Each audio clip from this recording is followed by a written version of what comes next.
আসসালামু আলাইকুম। Welcome to Neelmoon blog. চলে এসেছি নতুন একটি ব্লগ নিয়ে। সে যখনই ঘুমাবে আমার হাতটা এভাবে তার মাথার নিচে নিয়েই রাখবে। সে যতই ঘুম থাকুক না কেন, আমার হাতটা মাথার নিচে এভাবে থাকবে। আর আমি উঠে গেলেই সেও উঠে যাবে। রান্নাবান্না শেষ করে নিচ্ছি। কচুরলতিগুলো রান্না করে নিচ্ছি। ফাইজার আম্মু দিয়ে কচুরলতিগুলো চিংড়ি মাছ দিয়ে রান্না করছি। কয়েকদিন ধরে আমার শরীরটা খুবই খারাপ। এটা যেহেতু ছুটির দিনের ব্লগ ছিল, আমি শেয়ার করতে পারিনি। কারণ আমার শরীর এত বেশি খারাপ ছিল, ভয়েস দেয়া সম্ভব হয়নি। কদিন ধরে কোনো কিছুই ভালো লাগছিল না। কেমন যেন মনটা অস্থির হয়ে আছে। কোনো কিছুতেই মন বসছে না আমার। ঘর সংসার সবকিছুতেই বিরক্ত লাগছে। মন চাচ্ছে আম্মা যদি বেশ সুস্থ থাকতো, আম্মার কাছে গিয়ে সব ঝেড়ে ঝুড়ে দিয়ে আম্মার কাছে গিয়ে শুয়ে থাকতাম। নিশ্চিন্তে ঘুমাতাম।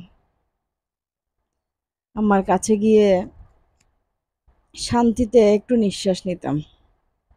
মা-বাবা বেঁচে থাকা সন্তানদের জন্য খুব দরকার। পৃথিবীতে সবাই থাকুক না থাকলেও মা-বাবার শূন্যতাটা পৃথিবীর কেউ পূরণ করতে পারে না। বোনেরা বলে বোনেদের কাছে গিয়ে থাকার জন্য, কিন্তু মা তো মাই হয়। পৃথিবীর কারো সাথে কি মায়ের তুলনা করা চলে, বাবার তুলনা করা চলে? মা-বাবা সবসময় মা-বাবাই হয়। এদের সাথে কারো তুলনা করা চলে না। বৃষ্টি দেখে নেহালের আবদার ছিল খিচুড়ি রান্না করার জন্য। আমি খিচুড়ি রান্না করে ওদেরকে দিয়ে দিচ্ছি। ওদের জন্য আবার স্পেশাল রান্না স্পেশাল প্লেটে করে খেতে হয়।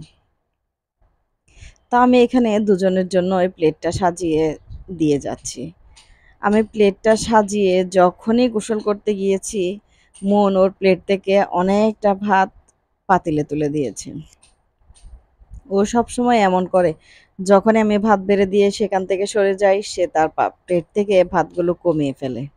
আমিও কিন্তু কম না। আমিও কি করি, ও খাওয়ার সময় যখন টিভির দিকে তাকাই তখন আমি প্লেটের মধ্যে ভাত দিয়ে দিই।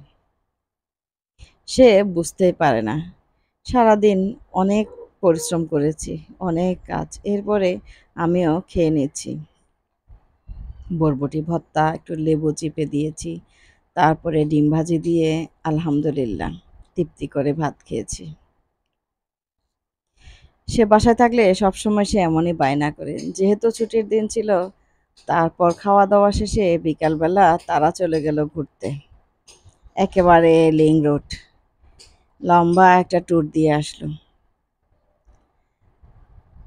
ওরা শান্তি, তো আমিও শান্তি। ওরা ভালো থাকলে আমিও ভালো থাকি। মন খারাপ, শরীর খারাপ যতই থাকুক না কেন, সবকিছুর ঊর্ধ্বে থাকে ওদের ভালো রাখা।